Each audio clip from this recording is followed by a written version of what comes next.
300 million antibiotic prescriptions every year in America. You know how many come with a recovery plan? 0. I've spent 27 years as a biologic dentist watching patients take antibiotics for a week and feel wrong for years. Brain fog, fatigue, anxiety that come out of nowhere. Gut problems that never existed before. And here's what made me furious. 81% of dental antibiotic prescriptions are unnecessary. We're carpet bombing guts for infections that don't even exist. Today, I'm going to show you exactly what antibiotics do to your microbiome, why some damage lasts for years, not days, and the recovery protocol that should come with every single prescription but never does. Let's go. I'm Dr. Chris, the detox dentist, and I'm here to unlimit your health starting in the mouth. Now, here's what we're covering today. First, the carpet bomb, right? What actually happens to your gut bacteria during a single antibiotic course? Second, the long tail. Why the damage lasts years, not days, and the mental health connection nobody talks about. Third, the dental scam. Why 81% of antibiotic prescriptions from dentists should never happen. And finally, the recovery protocol. What to do if you've taken antibiotics in the last 5 years. Stay until the end because number 2 is the one that explains exactly why you felt off since your last prescription. All right, let's talk about what actually happens when you swallow antibiotics. Your gut contains about 100 trillion bacteria, right? That's more bacteria cells than human cells in your entire body, even more than the national debt. That's a lot. These bacteria aren't passengers. They're running the show. They are you, essentially. They regulate your immune system, produce neurotransmitters, control inflammation, and determine whether you're going to gain or lose weight. It's your cravings. They're going to tell you, give me that, give me this. You are your bacteria. It's a symbiotic relationship you need to treasure. Now imagine dropping a bomb onto that ecosystem. That's what the antibiotics do. They destroy all those bacteria to a certain extent. They don't distinguish between the good ones, the bacteria making you sick and the bacteria keeping you alive. They kill everything. A 2022 Stanford study published in Nature Medicine found something terrifying. A single course of antibiotics eliminates approximately 30% of gut bacterial species. Not reduce, eliminate. Gone. Diversity. We're worried about diversity of the planet, reducing the species, the special owls and little turtles.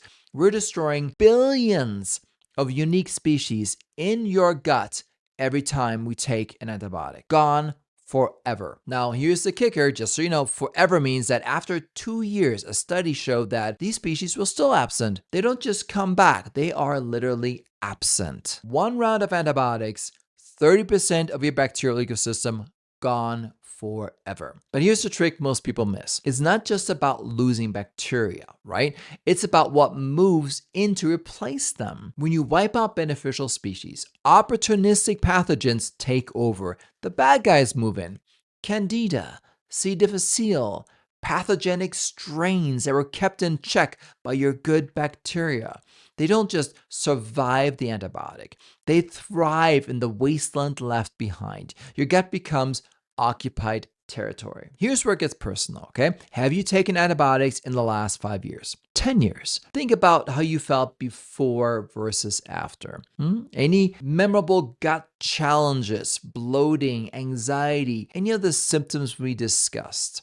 A lot of people tell me the same thing. I've never been the same since that last infection. They can't put their finger quite on it.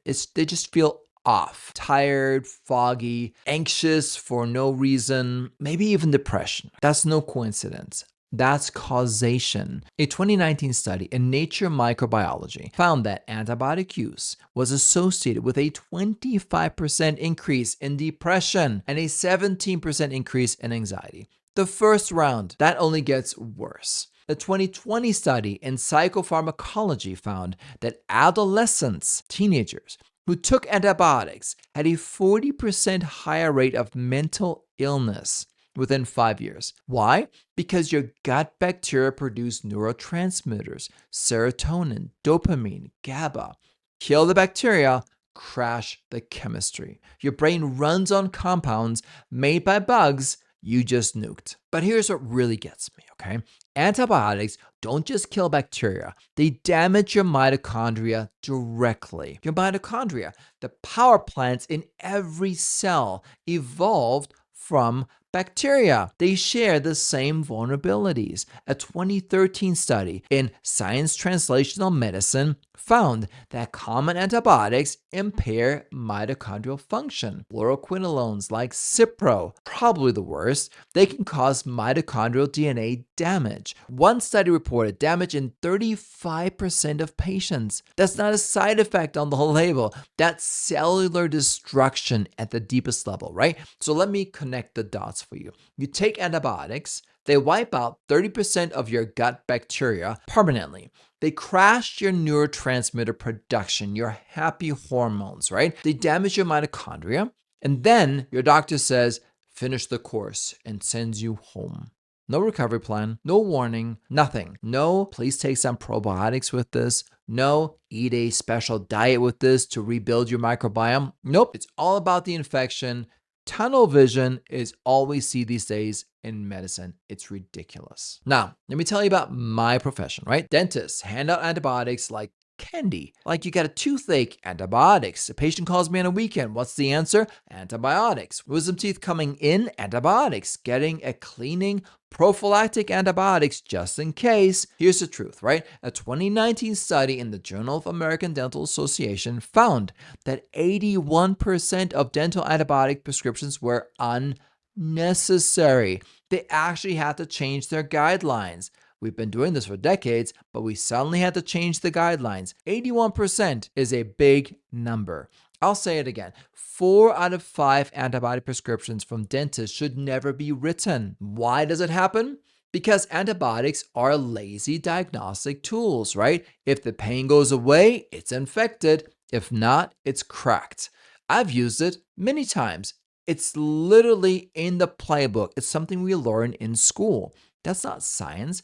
That's like malpractice masquerading as a protocol. And it gets worse. For years, the ADA mandated prophylactic antibiotics for anyone with a joint replacement. Carpet bombed the gut before every cleaning, just in case bacteria might travel to the joint. Honestly, what it really was is that if something does go wrong with your joint, they couldn't blame the dentist because every time you floss, you're creating the same problem we would in the mouth. But if you took the antibiotics at the dental office, we were covered and it wasn't our fault. Ridiculous. A 2020 BMJ study found these prophylactic antibiotics provided zero preventative benefit while increasing C. difficile risk by 5 times. Look that one up. I ignored that guideline years before they reversed it because it made no sense, okay? And you know what? My patients were healthier. I didn't just ignore the infections. I treated the root cause of the infection, removing the infection, like infected root canals or cavitations or things like that, right? You gotta address the root cause. Don't just throw antibiotics at it. I believe every antibiotic prescription should be treated like a bomb because that's exactly what it is. So here's what should come with every antibiotic prescription but never does, unless you're my patient, of course. Phase 1. During the antibiotics, now don't just take the probiotic, feed the probiotic. Eat fermented foods. Fermented means bacteria, right? Sauerkraut is highly recommended. German, right? Real fermented pickles. These provide live cultures and prebiotic fiber to feed whatever survives, your probiotics. Phase 2, continue to take probiotics like BossBiotics. I created those specifically for these problems, but take a good probiotic. I like a chewable or probiotic because I want to seed from the mouth down. Now, if you don't know exactly what to eat to feed those guys, the fermented foods, follow the Boss diet. I'm also going to link that for you. It's free in the comments and in the description. You don't want to feed the bad guys, the guys that moved in, the pathogens, and you want to starve them out. You want to crowd them out by overloading with good guys. That's what BossBiotics does. Phase 3 is, of course, long-term restoration. You nuked your biome. It's going to take a little bit of time to fix this, right? It's going to take months, not days. The research says some species take about 2 years to return if you seed them. meaning if you return them at all. Follow the BOSS diet. Follow the anti-inflammatory diet that feeds your probiotics, the BossBiotics, to rebuild your biome. It's a very simple process. I designed it specifically because it was so complicated for my patients and now for you as well. Now, look, I'm not saying never take antibiotics. I prescribe antibiotics when necessary. They can save lives, literally. But 300 million prescriptions with zero recovery plans, that's not medicine, that's just negligence. If you've taken antibiotics in the last 5 years, let's say, and something hasn't felt quite right since, now you know why. Your gut was carpet bombed. Your bacteria were killed. Your mitochondria were damaged. Your energy cells were damaged, right? And nobody told you how to rebuild it. I created one way, but there's many ways to skin a cat. My way is, of course, BossBiotics, the Boss Diet, and to level it up, the full hazmat human reset protocol, which is 66 days.